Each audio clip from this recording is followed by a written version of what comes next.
Hello everyone, কে অবস্থা সবার? Numerical methods নিয়ে সবাই চাপে আছেন?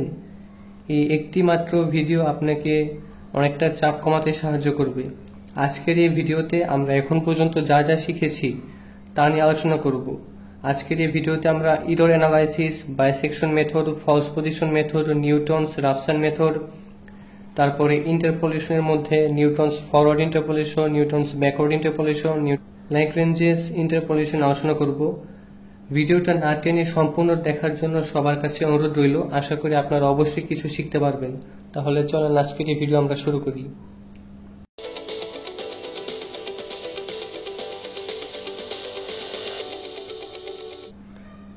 তো প্রথমে আমরা শুরু করছি হচ্ছে চ্যাপ্টার 1 এরর অ্যানালাইসিস। এখানে আমরা এরর সম্পর্কে আলোচনা করে থাকি। এখন এখানে আমরা দেখেছিলাম আমাদের এক্সাক্ট ভ্যালু নামে একটা জিনিস আছে, সেটা আসলে কি?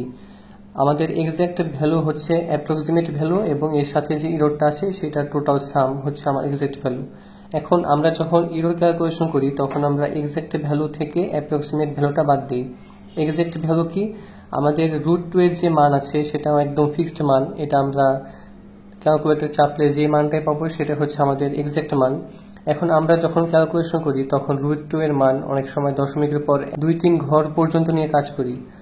তো এখানে আমাদের এরর আসে। তো আমরা এই এক্সাক্ট ভ্যালু থেকে আমরা যে মান পর্যন্ত ধরেছি, অর্থাৎ অ্যাপ্রক্সিমেট আমরা যে ভ্যালু ধরেছি সেটা যদি আমরা বাদ দিই তাহলে আমরা এরর পেয়ে যাব।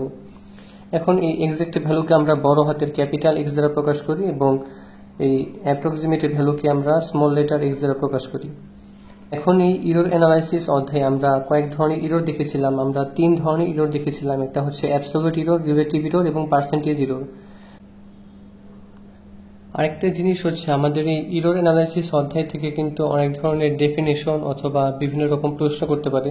ডেফিনেশনগুলো কিরকম হতে পারে? আমাদেরকে জিজ্ঞেস করতে পারে যে এরর কি। আমরা এভাবে লিখতে পারি, the difference between exact value and approximate value is error. এছাড়া আমাদের এই absolute error, relative error, percentage error এগুলোরও ডেফিনেশন আসতে পারে। তো অ্যাবসলিউট এররের ক্ষেত্রে আমাদের ফর্মুলা হচ্ছে এটা। অ্যাবসলিউট এররের ক্ষেত্রে আমরা ডেফিনেশন দিতে পারি এভাবে যে absolute difference between exact value and approximate value is absolute error. Relative এররকে আমরা এভাবে ডিফাইন করতে পারি, the ratio of absolute value and exact value is relative error. Percentage এররের ক্ষেত্রে আমরা এখানে যে রিলেটিভ এরর পেয়েছি সেই রিলেটিভ এররের সাথে যদি আমরা 100 গুণ করে দিই তাহলে আমরা পার্সেন্টেজ এরর পেয়ে যাব। এরপরে এই অধ্যায় থেকে আমরা রাউন্ড অফ নিয়ে আলোচনা করেছিলাম।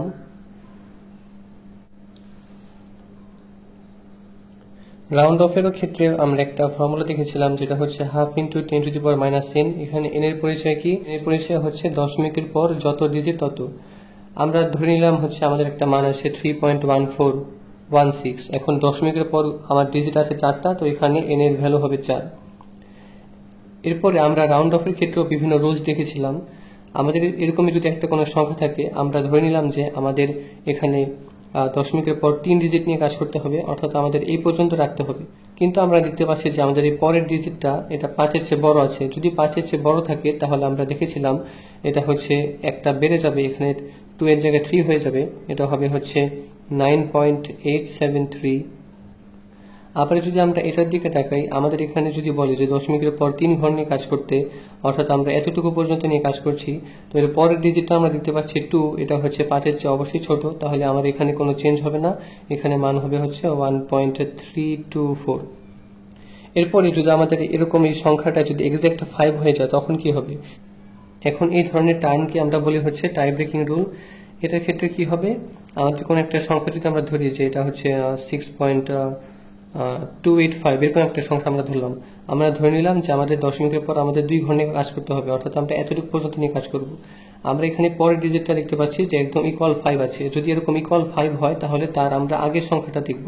এর আগের সংখ্যাটা আছে হচ্ছে 8, যেটা হচ্ছে একটা ইভেন সংখ্যা। যদি এরকম ইভেন সংখ্যা এখানে থাকে তাহলে আমরা এখানে যা আছে তাই বসিয়ে দিব। এটা হবে হচ্ছে 6.28। আবার আমরা একটা র্যান্ডম সংখ্যা ধরে নিলাম এরকম যে 7.353 এরকম একটা সংখ্যা ধরে নিলাম আমরা। আচ্ছা, 3535 এরকম একটা ধরে নিলাম।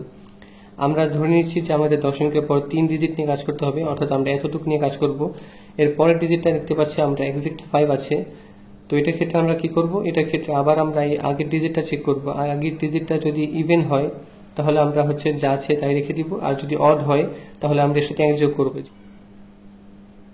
যেহেতু আমরা দেখতে পাচ্ছি যে এখানে এই 5 এর আগের ডিজিটটা হচ্ছে অড, সেহেতু আমরা এর সাথে 1 যোগ করে দিব, অর্থাৎ আমাদের এখানে রেজাল্ট হবে হচ্ছে 7.354। তো এই ছিল হচ্ছে আমাদের রাউন্ড অফ। এরপরে আমরা সিগনিফিকেন্ট ডিজিট এবং ডেসিমাল প্লেস সম্পর্কে জেনেছিলাম। ডেসিমাল প্লেস কি? ডেসিমাল প্লেস হচ্ছে দশমিকের পর আমরা যত ডিজিট নিয়ে কাজ করছি সেটা হচ্ছে আমাদের ডেসিমাল প্লেস। অর্থাৎ আমরা যে এখানে এই টার্মটা দেখেছি, এছাড়াও সামনে আমরা একটা ছোট্ট ম্যাথ দেখব। আর সিগনিফিকেন্ট ডিজিট কি? সিগনিফিকেন্ট ডিজিট হচ্ছে মান প্রকাশ করে এমন কিছু অঙ্ক। এখানে আমি একটা জিনিস বলে দিচ্ছি, এটা যেহেতু রিভিশন ভিডিও, আমি কোনো একটা টপিক একদম ফুল ডিটেলস আলোচনা করব না। আপনাদের যদি কোনো টপিক নিয়ে সন্দেহ থেকে থাকে তাহলে আপনারা আমার প্লেলিস্টে গিয়ে সেখান থেকে টপিকটা সম্পর্কে দেখে নেবেন, সবগুলো ভিডিও দেওয়া আছে, আশা করি আপনাদের উপকার হবে। সিগনিফিকেন্ট ডিজিটের ক্ষেত্রে আমরা কিছু রুল দেখেছিলাম। তো প্রথম রুলটা আমাদের এরকম ছিল যে যত নন জিরো ডিজিট আসে সবগুলাই সিগনিফিকেন্ট হবে। নন জিরো ডিজিট কিরকম? আমরা যদি এরকম ধরি যে আমাদের একটা সংখ্যা দেওয়া আছে হচ্ছে 230518, এরকম একটা সংখ্যা দেওয়া আছে, তো এটার ক্ষেত্রে সিগনিফিকেন্ট ডিজিট কয়টা হবে? এটার ক্ষেত্রে সিগনিফিকেন্ট ডিজিট সবগুলোই হবে। সবগুলো হওয়ার কারণ কি?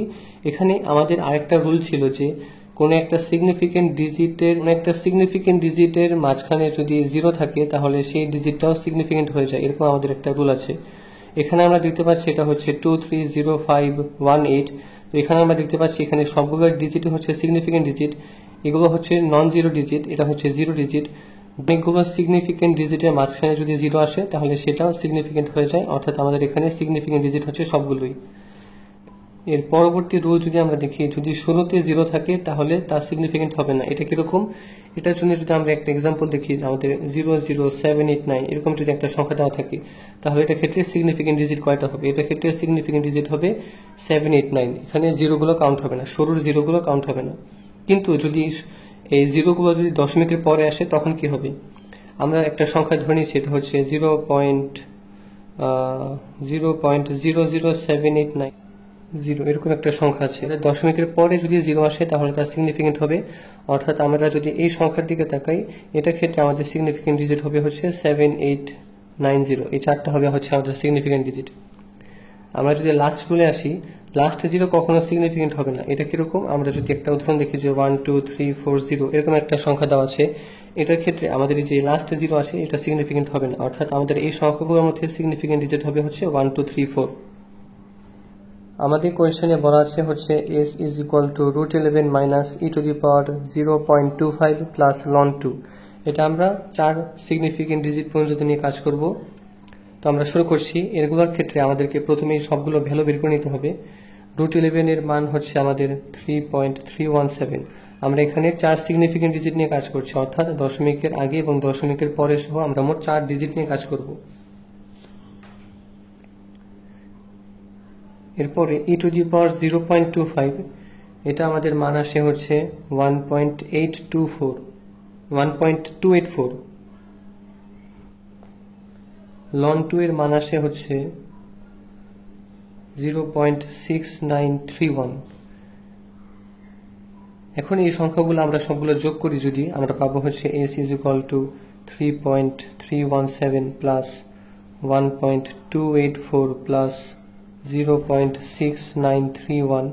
এগুলো যদি আমরা যোগ করি আমরা পাবো হচ্ছে 2.7261। এটা হচ্ছে আমরা এস পাবো, অর্থাৎ টোটালটা পাবো।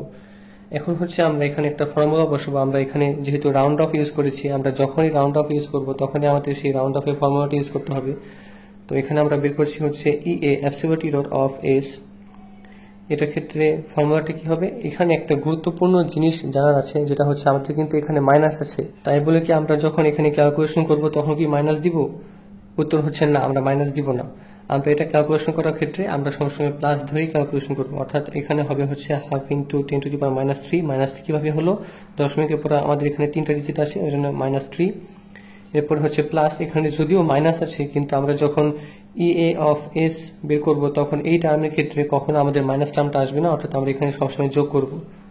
এর পরবর্তীতে আমরা পেয়েছিলাম হচ্ছে half into 10 to the power, দশমিকের উপর 3টা ডিজিট আছে এই জন্য -3 প্লাস হাফ ইন্টু 10⁻⁻4 দশমিকের পর 4 ডিজিট আছে। এখন যদি আমরা এটা ক্যালকুলেশন করি আমরা পাবো হচ্ছে 0.0015। তো এখান থেকে আমরা হচ্ছে আমাদের অ্যাবসোলিউট এরর পাবো হচ্ছে 2.72। এটা কিভাবে পেলাম?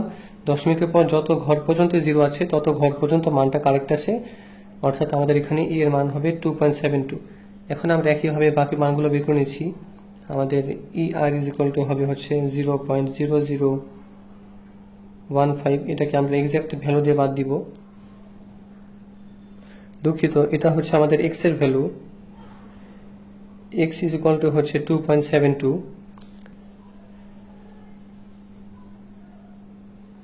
এখন নিচে হবে হচ্ছে 2.72।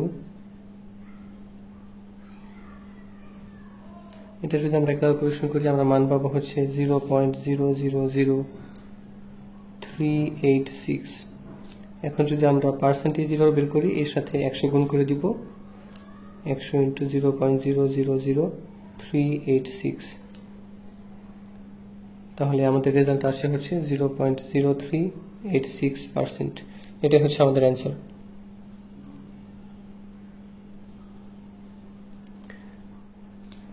এরপরে আমরা ট্রাঙ্কেশন এরর সম্পর্কে সামান্য একটু আলোচনা করছি। ট্রাঙ্কেশন এররের ক্ষেত্রে আমরা দেখেছিলাম আমাদের এখানে বিভিন্ন রকম সিরিজ আছে। আমাদের e⁻x এর সিরিজ আছে, e⁻−x এর সিরিজ আছে, sin x এর সিরিজ আছে, cos x এর সিরিজ আছে, ln এর সিরিজ আছে, এরকম বিভিন্ন সিরিজ আছে। ট্রাঙ্কেশন এররের ক্ষেত্রে আমরা এই সিরিজগুলো যখন মান বের করি তখন আমরা অনেক বড় একটা মান বের হয়, কিন্তু আমরা যখন এটা নিয়ে ক্যালকুলেশন করি আমরা পুরোটা নিই না, আমরা হচ্ছে সামান্য কিছু একটা নিই, সে পর্যন্ত নিয়ে ক্যালকুলেশন করি। তো এটার ক্ষেত্রে আমাদের যে এররটা আসে সেটা হচ্ছে আমাদের ট্রাঙ্কেশন এরর। তো এখানে আমাদের f(x) e⁻x দেওয়া আছে, আমাদের এরকম e⁻x এর সিরিজ হচ্ছে এটা। আমরা এখানে যদি এই পর্যন্ত নিয়ে কাজ করি, আমরা এখানে e⁻x এর জায়গায় যদি x এর জায়গায় 1 বসে ক্যালকুলেশন করি আমরা পাবো হচ্ছে 1 + 1²/2 ফ্যাক্টরিয়াল যদি আমরা করি আমরা পাবো হচ্ছে 2। এখান থেকে আমরা রেজাল্ট পাবো হচ্ছে 2.5। এখন আমাদের তাহলে এররটা কত হবে? আমাদের ট্রাঙ্কেশন এররটা হবে, ট্রাঙ্কেশন এররকে আমি সংক্ষেপে TE লিখছি। আমাদের এটার জন্য মান আছে হচ্ছে 2.71828 মাইনাস আমরা এখানে মান পেয়েছি হচ্ছে 2.5। এটাকে যদি আমরা এখন বাদ দিই আমরা যে রেজাল্ট পাবো সেটা হচ্ছে ট্রাঙ্কেশন এরর, এটা হচ্ছে 0.21828। এটা হচ্ছে আমাদের অ্যান্সার, অর্থাৎ এটা হচ্ছে আমাদের ট্রাঙ্কেশন এরর। তো এই ছিল হচ্ছে এরর অ্যানালাইসিস নিয়ে সবকিছু। আপনাদের যদি কোনো টপিক নিয়ে সন্দেহ থাকে আপনারা আমার প্লেলিস্টে গিয়ে সেখান থেকে ভিডিও দেখে নিতে পারেন। এখন আমরা চ্যাপ্টার 2 নিয়ে আলোচনা করছি। অ্যালজেব্রিক ইকুয়েশন কি? এটা হচ্ছে এমন এক ধরনের ইকুয়েশন যেখানে এক অথবা তার চেয়ে বেশি ভেরিয়েবল থাকে এবং এখানে অ্যালজেব্রিক বিভিন্ন অপারেশনগুলো থাকে। এর উদাহরণ হচ্ছে x² + xy - z = 0। এটা হচ্ছে অ্যালজেব্রিক একটা ইকুয়েশন। এরপর যদি আমরা ট্রান্সেন্ডেন্টাল দেখি, এটা হচ্ছে এমন এক ধরনের ইকুয়েশন যেখানে অ্যালজেব্রিক, ট্রিকোনোমেট্রিক, এক্সপোনেনশিয়াল, লগারিদম এবং হচ্ছে নন অ্যালজেব্রিক ফাংশন দ্বারা গঠিত একটা ইকুয়েশন। তো এটার জন্য এক্সাম্পল কি? এটা হচ্ছে e⁻x + sin x - 2x = 0। এরপরে আমরা রুট ফাইন্ডিং বিভিন্ন মেথড দেখেছিলাম। আমরা bisection method, false position method এবং নিউটন-র্যাপসন মেথড দেখেছিলাম। এই মেথডগুলোর ক্ষেত্রে আমাদের কিছু ফর্মুলা ছিল, অর্থাৎ আমরা রুট বের করার জন্য কিছু ফর্মুলা ইউজ করতাম। বাইসেকশন মেথডের ক্ষেত্রে আমরা মিড পয়েন্ট বের করে আমাদের রুটের মান বের করতাম। তো সেটা আমাদের ছিল এরকম, আমরা c-কে রুট প্রকাশ করেছিলাম। এটা বের করার সময় আমরা যে দুইটা পয়েন্ট ধরে নিয়েছিলাম সেটাকে যদি আমরা যোগ করে 2 দিয়ে ভাগ করতাম তাহলে আমরা সেখান থেকে রুট পেয়ে যেতাম। ফলস পজিশনের ক্ষেত্রে ফর্মুলাটা একটু অন্যরকম ছিল। ফলস পজিশনের ক্ষেত্রে আমরা ব্যবহার করতাম c = a × f(b - b × f(a) divided by f(b - f(a)।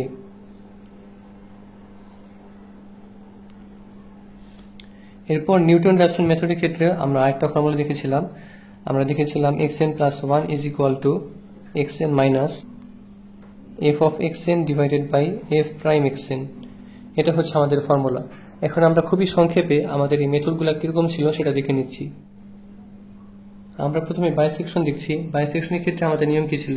আমাদের এই bisection method, false position method, Newton Raphson method এই সবগুলো কিন্তু ইন্টারমিডিয়েট ভ্যালু থিওরামের উপর ভিত্তি করে প্রতিষ্ঠিত ছিল। ইন্টারমিডিয়েট ভ্যালু থিওরাম অনুযায়ী আমাদেরকে দুইটা ইন্টারভ্যাল ধরে নিতে হয়। আমাদের ইন্টারভ্যাল এ এবং বি ধরে নিতে হয়, যেখানে বি এর ভ্যালু অবশ্যই এর চেয়ে বড় হতে হয়, এবং আমাদের F of A into F of B যদি আমরা গুণ করি, তাহলে আমাদের যদি সেটা জিরোর চেয়ে ছোট আসে, তাহলে আমাদের সেখানে অবশ্যই একটা রিয়েল রুট আছে। এরপর হচ্ছে আমরা বাকি ক্যালকুলেশন করি। এই মেথডগুলো নিয়ে আমার আলাদা আলাদা করে ভিডিও তৈরি করা আছে। আপনাদের কোনো সন্দেহ থেকে থাকলে আপনারা সেখান থেকে পুরো ভিডিওটা দেখে নিতে পারেন। এখানে আমাদের প্রশ্নে বলা ছিল হচ্ছে 4 sin x minus e to the power x। আমরা প্রথমে f of x is equal to এটা ধরে নিয়েছিলাম। এরপর আমরা দুইটা ইন্টারভ্যাল 0 এবং 1 ধরে নিয়েছিলাম। f of 0 বসিয়ে আমরা মান পেয়েছিলাম হচ্ছে -1, এবং f of 1 বসিয়ে আমরা মান পেয়েছিলাম হচ্ছে এটা। এই দুইটা আমরা গুণ করার সময় আমরা পেয়েছিলাম হচ্ছে 0 হচ্ছে ছোট। আমরা f of 0 এর জন্য মান পেয়েছিলাম হচ্ছে নেগেটিভ, f of 1 এর জন্য আমরা মান পেয়েছিলাম হচ্ছে পজিটিভ, অর্থাৎ আমাদের এখানে অবশ্যই একটা রিয়েল রুট আছে। তাই আমরা এখানে পরবর্তী ক্যালকুলেশন করতে পেরেছি। এরপরে আমাদের আরেকটা গুরুত্বপূর্ণ টার্ম ছিল, যেটা হচ্ছে আমাদের যদি কখনো সি এর ভ্যালু এক্সাক্ট 0 আসে, তাহলে সেটা হচ্ছে আমাদের রুটের মান। যদি এক্সাক্ট 0 না আসে, তখন আমাদের এই F of A into F of C এটা গুণ করে দেখতে হয়। এটা যদি 0 চেয়ে ছোট আসে, তাহলে আমার এই মানটা এ আর সি ইন্টারভ্যালের মধ্যে আছে, তখন আমরা বি কে সি দ্বারা রিপ্লেস করে দিব। আবার যদি আমার F of C into F of B যদি 0 চেয়ে ছোট হয়, রুটের মান এই সি কমা বি ইন্টারভ্যালের মধ্যে আছে, তখন আমরা এ কে সি দ্বারা রিপ্লেস করে দিই। এরপর হচ্ছে আমরা টেবিল করে নিয়ে ক্যালকুলেশন করি। এখানে টেবিল করে সমাধান করা আছে। তো এটা আমি একবার দেখিয়ে দিচ্ছি এটা আমরা কিভাবে করেছিলাম। আমরা এখানে ইটারেশন 1 2 ধরে নিয়েছিলাম। তো আমরা প্রথমে এর জন্য আমরা মান ধরেছিলাম হচ্ছে 0, বি এর জন্য মান ধরেছিলাম হচ্ছে 1। এফ অফ এ আমরা ক্যালকুলেশন করে পেয়েছিলাম হচ্ছে -1, এফ অফ বি ক্যালকুলেশন করে আমরা পেয়েছিলাম হচ্ছে এটা। এরপর আমরা মিড পয়েন্ট বের করেছিলাম, এটা হচ্ছে আমরা এই 0 + 1 / 2 এটা করে আমরা পেয়েছিলাম 0.5। এই মানটাকে আমরা এই ইকুয়েশনে বসিয়ে দিয়ে আমরা এফ অফ সি এই মানটা পেয়েছিলাম। এখন আমরা এখান থেকে দেখতে পাচ্ছিলাম যে আমাদের এই F of A into F of C এই দুটো যদি আমরা গুণ করি, তাহলে সেটা 0 চেয়ে ছোট আসছে, অর্থাৎ আমরা এখানে বি কে সি দ্বারা রিপ্লেস করে দিয়েছিলাম। একইভাবে 2 নম্বর ইটারেশনও তাই হয়েছিল। এর মানে কোনো চেঞ্জ হয়নি, বি এর জায়গায় আমরা সি এর মান বসিয়ে দিয়েছিলাম। এফ অফ এ যা ছিল তাই, এফ অফ বি হয়েছিল এফ অফ সি এর মান, এখানে আমরা বসিয়ে দিয়েছি। এরপরে আমরা এ আর বি ক্যালকুলেশন করে আমরা মান পেয়েছিলাম হচ্ছে 0.25। এই 0.25টা আবার আমরা এখানে বসিয়ে দিয়ে এফ অফ সি এর মান পেয়েছিলাম হচ্ছে এটা। এখন আমরা আবার F of B into F of C এই দুটো গুণ করে আমরা 0 চেয়ে ছোট পেয়েছিলাম, তখন আমরা এ কে আবার সি দ্বারা রিপ্লেস করে দিয়েছিলাম। এইভাবে ইটারেশন চলতে থাকে। এই ছিল হচ্ছে আমার বাইসেকশন মেথড। এখন আমরা ফলস পজিশন মেথড দেখে নিচ্ছি। ফলস পজিশন মেথডের ক্ষেত্রে আমরা এরকম একটা ম্যাথ দেখেছিলাম, যেখানে আমাদের ইন্টারভ্যালটা বলে দেওয়া ছিল। এখানে কি আমরা ইচ্ছে মতো ইন্টারভ্যালটা ধরে নিতে পারতাম? না, ইন্টারভ্যাল ধরে নিতে পারতাম না, কারণ আমাদের ইন্টারমিডিয়েট ভ্যালু থিওরাম অনুযায়ী আমাদের কন্ডিশন ছিল আমাদের বি এর মান অবশ্যই এর চেয়ে বড় হতে হবে। এই জন্য আমরা এ এর মান ধরেছিলাম হচ্ছে 1, বি এর মান ধরেছিলাম হচ্ছে 2। এরপরে হচ্ছে আমরা F of X equal to ইকুয়েশনটা ধরে নিয়েছিলাম। এরপর এ ইকুয়াল টু 1 ধরে আমরা এফ অফ 1 এর মান বের করেছিলাম। এরপর বি ইকুয়াল টু 2 ধরে এফ অফ 2 এর মান বের করেছিলাম। এরপর আমরা ফলস পজিশন মেথডের জন্য ফর্মুলা ইউজ করেছিলাম। এই ফর্মুলাটা ইউজ করে আমরা মান পেয়েছিলাম হচ্ছে এটা। এরপর আবার সেম ভাবে আমরা টেবিল করে নিয়েছিলাম। টেবিল করে আমরা মানগুলো বসিয়ে দিয়েছিলাম। প্রথম ইটারেশন আমরা শুরু করছি। এখানে এ মান আমরা ধরেছিলাম 1, বি এর মান ধরেছিলাম 2, এফ অফ এ এর মান আমরা পেয়েছিলাম এখানে লেখা আছে। এরপর এফ অফ বি এর মান আমরা পেয়েছিলাম এটা। এফ অফ সি আমরা যেটা বের করেছি এটাই হচ্ছে সেটা। এখন এই মানটা আমরা যে ইকুয়েশন দেওয়া আছে সেখানে বসে আমরা মান পেয়েছিলাম হচ্ছে এটা। এফ অফ বি এবং এফ অফ সি যদি আমরা গুণ করি, তাহলে আমরা 0 চেয়ে ছোট সংখ্যা পাচ্ছি, অর্থাৎ আমরা এ কে সি দ্বারা রিপ্লেস করে দিচ্ছি। এখানে এর জায়গায় আমরা সি এর মান বসিয়ে দিয়েছি, বি এর মান 2 যা ছিল তাই। এফ অফ এর মান হবে হচ্ছে এফ অফ সি এর মান। এরপর এফ অফ বি এর মান আগে যা ছিল তাই। এরপর আমরা এই ফর্মুলা ব্যবহার করে মান বের করেছিলাম। এখানে আমরা যে মানটা পেয়েছিলাম সেটা আমাদের যে ইকুয়েশন দেওয়া আছে সেখানে বসে আমরা মান পেয়েছিলাম হচ্ছে এটা। একইভাবে আমরা F of B into F of C গুণ করে আমরা মান পেয়েছিলাম, গুণ করে আমরা 0 চেয়ে ছোট মান পেয়েছিলাম, অর্থাৎ আমরা এ কে সি দ্বারা রিপ্লেস করে দিয়েছিলাম। এইভাবে আমাদের ইটারেশন চলতে থাকে। এখন আমরা নিউটনস র্যাপসন মেথড দেখে নিচ্ছি। নিউটন র্যাপসন মেথডের ক্ষেত্রে আমাদের সামান্য একটু পরিবর্তন ছিল। এখানে আমাদের একটা ইনিশিয়াল পয়েন্ট একদম বলে দেয়। এটা কিরকম, আমরা আগের ম্যাথগুলোর মতোই ইন্টারভ্যালে মান ধরে নিই। সেখানে আমরা দেখি যে আমাদের এই দুইটা ইন্টারভ্যাল অর্থাৎ এ এবং বি আমরা এখানে 1 এবং 2 ধরে নিয়েছিলাম। F of A into F of B গুণ করে যদি আমরা 0 চেয়ে ছোট পাই, তার মানে সেখানে আমাদের রিয়েল রুট আছে। এরপরে হচ্ছে আমরা বাকি ক্যালকুলেশন করি। এখানে আমাদের এক্সাক্ট ভ্যালুর মান বলে দিয়েছে। যদি এক্সাক্ট ভ্যালুর মান বই না দেওয়া থাকে, তখন আমরা এই দুইটা ভ্যালুর দিকে তাকাবো।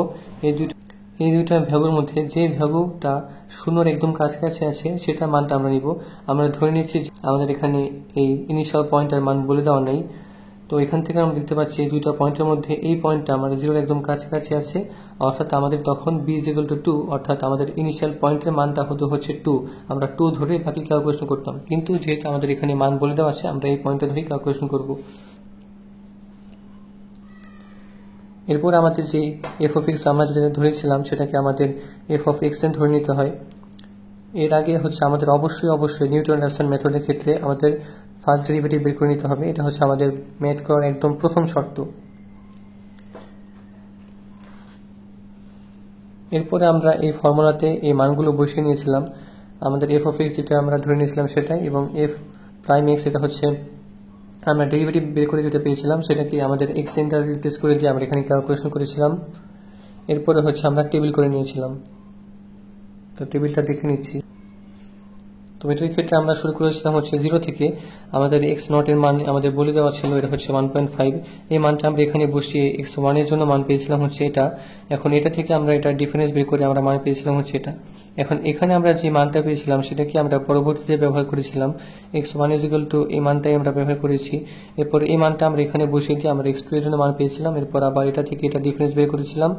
এরপর আবার এই মানটা এখানে চলে এসেছে, এই মানটা আমরা এখানে বসে দিয়ে ক্যালকুলেশন করেছিলাম। এভাবে চলতে চলতে আমাদের এখানে আমরা এই মানটা পেয়েছিলাম। এটা আমাদের ফাইনাল অ্যান্সার এসেছিল 1.93375। তো এই ছিল আমাদের নিউটন-র্যাপসন মেথড।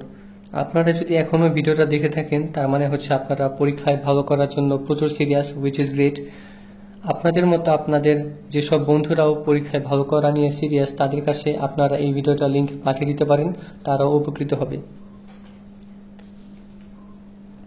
এখন আমরা ইন্টারপোলেশন শুরু করতে যাচ্ছি।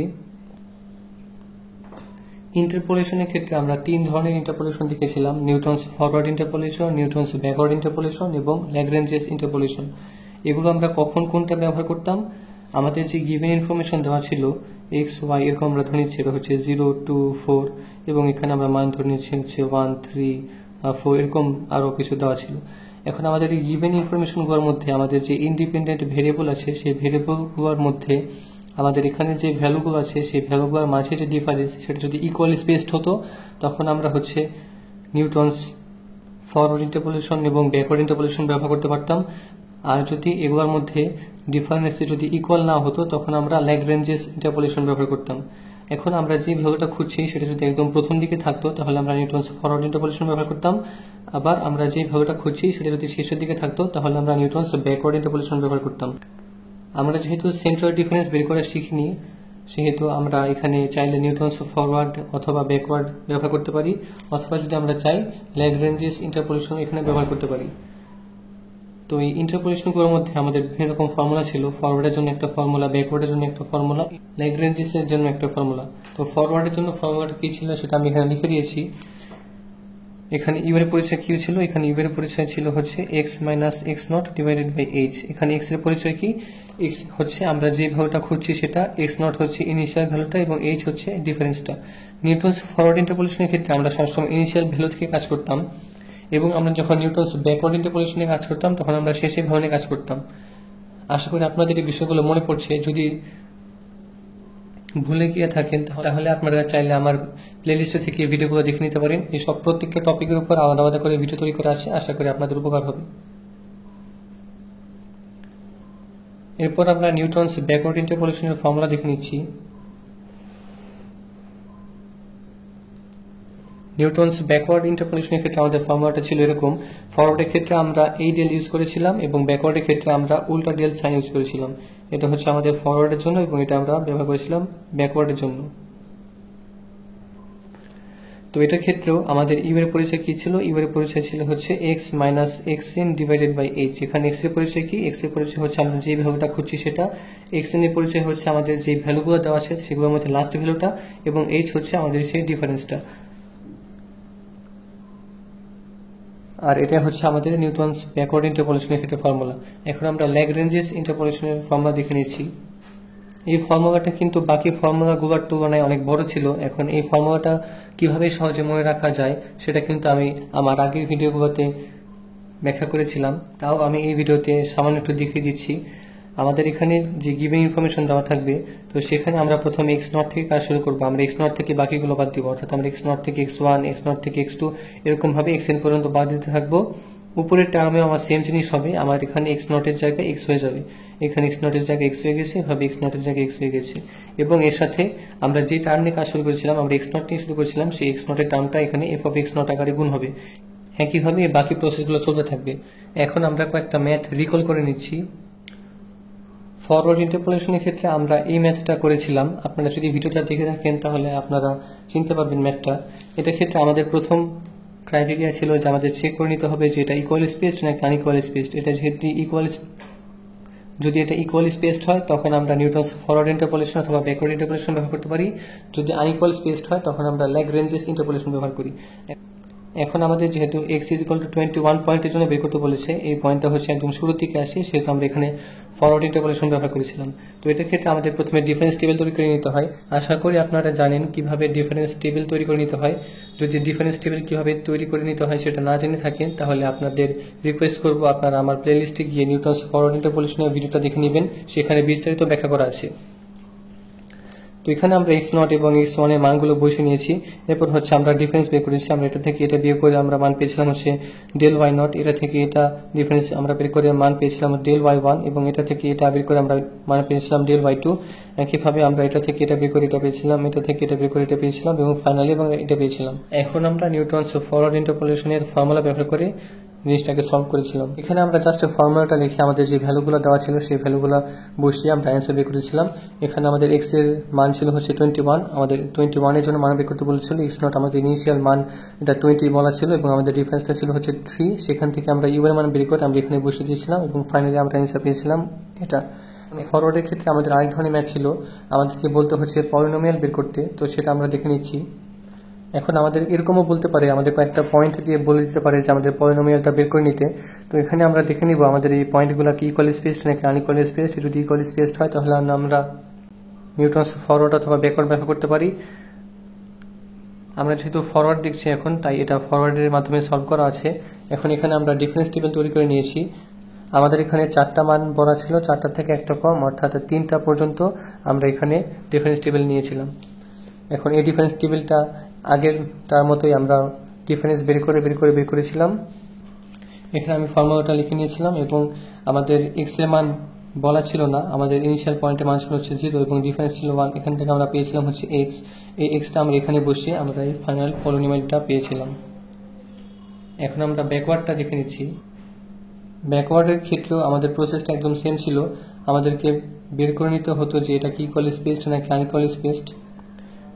এখান থেকে আমরা দেখতে পাচ্ছি এটা হচ্ছে ইকুয়াল স্পেসড। আমাদেরকে যেহেতু x = 28 এর জন্য বের করতে বলেছে, যেটা হচ্ছে এখানে একদম লাস্টের দিকে আছে, সেহেতু আমরা এখানে ব্যাকওয়ার্ড ইন্টারপোলেশন ব্যবহার করেছিলাম। এরপর আমরা ডিফারেন্স টেবিল তৈরি করে নিয়েছিলাম। এটা হচ্ছে আমাদের সেই ডিফারেন্স টেবিলটা, আশা করি আপনাদের মনে পড়ছে। এরপরে আমরা জাস্ট ফর্মুলায় মানগুলো বসিয়ে অ্যান্সার বের করেছি। এখন আমরা যেহেতু এটা ব্যাকওয়ার্ড ইন্টারপোলেশন ব্যবহার করেছিলাম, আমাদের মানটা কিন্তু একদম শেষ ভ্যালু থেকে শুরু হয়েছিল, অর্থাৎ আমরা এখানে yn অর্থাৎ আমরা লাস্ট ভ্যালু থেকে শুরু করেছিলাম, এবং আমাদের ব্যাকওয়ার্ডের জন্য সাইনটাও কিন্তু চেঞ্জ আছে সামান্য। এরপর বাকি ভ্যালুগুলো আমরা এখানে বসিয়ে আমরা এখানে ক্যালকুলেশন করেছিলাম। এখন আগেরটার মতোই আমাদের এখানেও পলিনোমিয়াল বের করতে বলতে পারে, তো সেটা কিরকম আমরা রিকল করে নিচ্ছি। এখানে বলেছে আমাদেরকে কয়েকটা পয়েন্ট দেওয়া আছে এবং সেখান থেকে আমাদেরকে পলিনোমিয়াল বের করতে বলেছে। এরকম সেম প্রবলেম আমরা ফরওয়ার্ডের মাধ্যমে সলভ করেছিলাম। আমরা যেহেতু এখন ব্যাকওয়ার্ড সম্পর্কে দেখছি, তো আমরা এটাকে ব্যাকওয়ার্ডের মাধ্যমে সলভ করেছিলাম। এটা হচ্ছে আমাদের সেই ব্যাকওয়ার্ডের ক্ষেত্রে ডিফারেন্স টেবিলটা। এরপর আমরা এখানে ফর্মুলায় মান বসিয়ে অ্যান্সার বের করেছিলাম। এখানে আমাদের yn এর মান কোনটা, yn এর মান হচ্ছে একদম লাস্টেরটা অর্থাৎ 13। এটা আমরা কিভাবে পেয়েছিলাম, আমরা বলেছিলাম যে আমাদের ব্যাকওয়ার্ড ইন্টারপোলেশনটা আমরা একদম শেষের দিক থেকে শুরু করি, সেজন্য আমাদের এখানে 13 বসেছে। এবং আমাদের ইউ এর ক্ষেত্রে পরিচয়টা আশা করি আপনাদের মনে আছে, এটা হচ্ছে x - xn / h।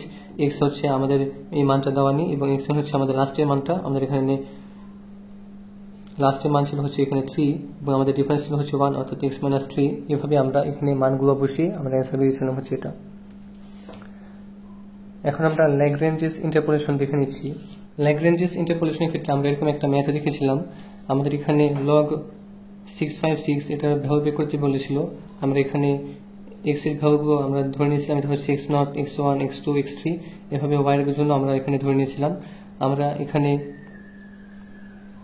f of x = log x আমরা ধরে কাজ করেছিলাম। আমরা এখানে এই ফর্মুলাটা ব্যবহার করে আমরা এখানে মানগুলো ক্যালকুলেশন করে নিয়েছিলাম। এখন আমরা ইন্টারপোলেশনের ক্ষেত্রে কিছু গুরুত্বপূর্ণ ম্যাথ সম্পর্কে দেখে নিয়েছি যেগুলো নিয়ে বেশি কনফিউশন হয়। এখানে আমাদেরকে বলেছে a curve passes through the point, 4টা পয়েন্টের কথা বলেছে। আমাদেরকে বলেছে find the slope of the curve at x = 2। এখন আমাদের প্রথমে দেখে নিতে হবে এটা কি ইকুয়াল স্পেসড না আনইকুয়াল স্পেসড। আমরা দেখতে পাচ্ছি যে আচ্ছা আমরা এটাকে টেবিল আকারে তৈরি করে নিচ্ছি।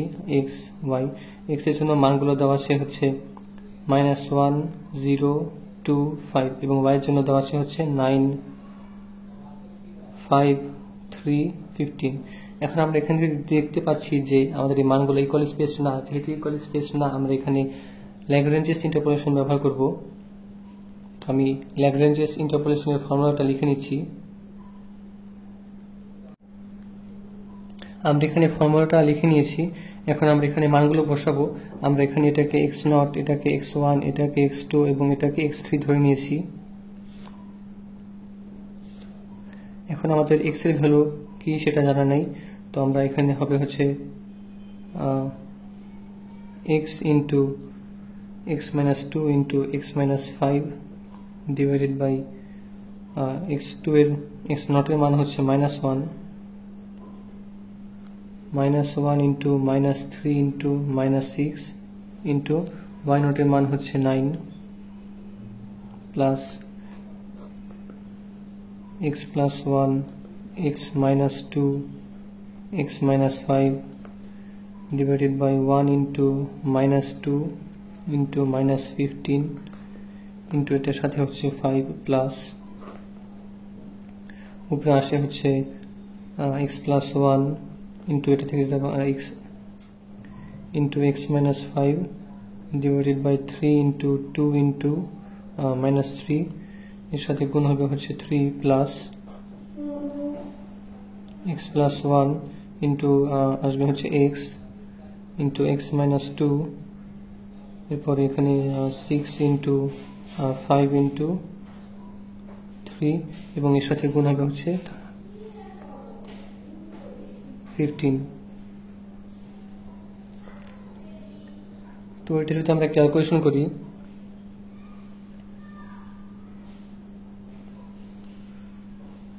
আমরা মান পাবো হচ্ছে x² minus 3x plus 5। এটা হচ্ছে আমরা f of x পেয়েছিলাম। আমাদেরকে যেহেতু নির্দিষ্ট পয়েন্টে একটা কার্ভের স্লোপ বের করতে বলেছে, সেহেতু আমাদের এখানে ডিফারেন্সিয়েশন করে নিতে হবে। আমরা এখানে ফার্স্ট ডেরিভেটিভ বের করে নিচ্ছি। আমরা যদি এখান থেকে ফার্স্ট ডেরিভেটিভ বের করি আমরা পাবো হচ্ছে এখান থেকে আমরা পাবো হচ্ছে 2x এবং এখান থেকে আমরা পাবো হচ্ছে -3। এটা হচ্ছে আমাদের ফার্স্ট ডেরিভেটিভ। এখন আমরা এখানে আমাদের এই মানটা বসিয়ে দিব। আমাদের মানটা ছিল হচ্ছে x = 2 পয়েন্টের জন্য আমাদেরকে বের করতে বলেছিল। তো 2 into 2 -3, এখান থেকে আমরা রেজাল্ট পাচ্ছি হচ্ছে 1। এটা হচ্ছে আমাদের ফাইনাল অ্যান্সারটা। এরপরে আমরা এখন একটা ভিন্ন টাইপের ম্যাথ দেখে নিচ্ছি। তো আমি প্রশ্নটা পড়ে নিচ্ছি। আমাদেরকে বলেছে হচ্ছে find the value of height when the distance is 60 nautical miles. আমাদের কাজ কি হবে এখান থেকে ডিফারেন্স বের করা, যে আমাদের এটা কি ইকুয়াল স্পেসড আছে নাকি আনইকুয়াল স্পেসড আছে। তো এখান থেকে যদি আমরা ডিফারেন্স বের করি আমরা এখান থেকে পাবো হচ্ছে 50, এখান থেকে যদি আমরা ডিফারেন্স বের করি পাবো 50, এখান থেকেও 50, এখান থেকেও 50। তো এটা ইকুয়াল স্পেসড আছে। তো এইভাবে যদি আমরা ইকুয়াল স্পেসড ধরে যদি আমরা এই ম্যাথটা সলভ করি তাহলে একটা বড় ধরনের ভুল হবে। কারণ কি, এই ধরনের ম্যাথ আমরা যখন সলভ করেছিলাম তখন আমাদেরকে x এর একটা পয়েন্টের জন্য y এর মান কত হবে সেটা বের করতে বলতো, কিন্তু আমাদেরকে এখানে তার উল্টো জিনিস বের করতে বলেছে। আমরা যদি এটা খেয়াল করে পড়ি আমাদেরকে বলেছে find the value of height, আমাদেরকে হাইট বের করতে বলেছে when the distance is 16 nautical miles. যখন y এর মান হচ্ছে 16 তখন আমাদের হাইট কত হবে সেটা আমাদেরকে বের করতে বলেছে। অর্থাৎ আমরা যদি এখানে ডিফারেন্স সেম আছে দেখে যদি আমরা নিউটনস ফরওয়ার্ড অথবা ব্যাকওয়ার্ড ব্যবহার করে দিই তাহলে কিন্তু আমাদের এই পুরো ম্যাথটা ভুল হবে, কারণ আমাদেরকে এটা বেরই করতে বলেনি। আমাদেরকে বের করতে বলেছে হচ্ছে হাইটের মান অর্থাৎ x এর মান। যখন y এর মান অর্থাৎ ডিস্টেন্সের মান হচ্ছে 16, যখন y = 16 তখন আমাদেরকে হাইটের মান বের করতে বলেছে। অর্থাৎ আমরা এখানে ফরওয়ার্ড অথবা ব্যাকওয়ার্ড ব্যবহার করতে পারবো না, আমাদেরকে অবশ্যই ল্যাগ্রেঞ্জেস ব্যবহার করতে হবে। তো আমি এখন ল্যাগ্রেঞ্জেস ইন্টারপোলেশনের ফর্মুলাটা লিখে নিচ্ছি। এখানে ফর্মুলাতেও সামান্য একটু পরিবর্তন হবে, পরিবর্তনটা কিরকম আমি দেখিয়ে দিচ্ছি। তো এখানে আমি ফর্মুলাটা লিখে নিয়েছি। এখন এখানে আমাদেরকে অবশ্যই লিখে নিতে হবে, এটা হচ্ছে x0, এটা হচ্ছে y0, এটা x1 y1, এটা x2, এটা y2, এটা x3, এটা y3, এটা x4 এবং এটা হচ্ছে y4। আমি বলেছিলাম একটু আগে যে আমাদের এখানে ফর্মুলায় সামান্য পরিবর্তন আসে। পরিবর্তনটা কিরকম, আমরা যখন নর্মালি ম্যাথ করতাম অর্থাৎ আমাদেরকে বলতে হচ্ছে x = এত মানের জন্য y এর মান কত হবে, কিন্তু আমাদেরকে এখন ভিন্ন জিনিস বলেছে, আমাদেরকে তার উল্টা জিনিস বলেছে। আমরা যখন y এর মান বের করতাম তখন আমরা এখানে x এর টার্মগুলোকে লিখতাম, কিন্তু আমাদেরকে এখন বলেছে যে y = 16 এর জন্য x এর মান কত হবে সেটা আমাদেরকে বের করতে বলেছে। তাই হচ্ছে আমরা এখানে y এর টার্মগুলোকে বসাবো। সেম ফর্মুলা আমরা হচ্ছে x এর জায়গায় এটাকে y দ্বারা লিখেছি। তো এখানে আপনারা এটাকে একসাথে লিখবেন, আমার জায়গা ছিল না দেখে আমি এখানে নিচে লিখেছি, আপনারা একটু স্পেস রেখে একসাথে লিখবেন সবগুলোকে। এখানে আমার ফর্মুলা লেখা আছে, এখন আমি মানগুলোকে বসাবো।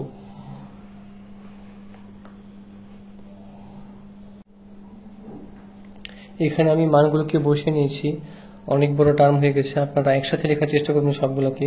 আমার জায়গা ছিল না দেখে আমি এগুলোকে নিচে লিখেছি। এখন এই পুরো টার্মগুলোকে যদি আমরা ক্যালকুলেশন করি আমরা পাবো হচ্ছে 44.4827 plus 303.955 plus minus 208.8832 plus 113.9917 plus minus 27.0588। এই পুরো টার্মটাকে যদি আমরা এখন যোগ করি আমরা পাবো হচ্ছে 226.4874 এটাই হচ্ছে তাহলে আমাদের অ্যান্সার। তো ভিডিওটা অনেক বড় হয়ে গেল, আপনারা যদি প্রথম থেকে এই পর্যন্ত ধৈর্য ধরে দেখে থাকেন তাহলে আপনাদের সবাইকে অসংখ্য ধন্যবাদ। আজকের ভিডিও আমি এখানে শেষ করছি। আপনাদের যদি এই লেকচার নোটটা দরকার হয়ে থাকে আমি কমেন্ট বক্সে লেকচার নোটটা ড্রাইভ লিঙ্ক দিয়ে দিব, সেখান থেকে দেখে নেবেন। আজকের এই ভিডিও তাহলে এখানে শেষ করছি। এতক্ষণ রায়ান্স ক্লাসরুমের সাথে থাকার জন্য আপনাদের সবাইকে ধন্যবাদ এবং আপনাদের পরীক্ষার জন্য বেস্ট অফ লাক। সবাই ভালো থাকবেন।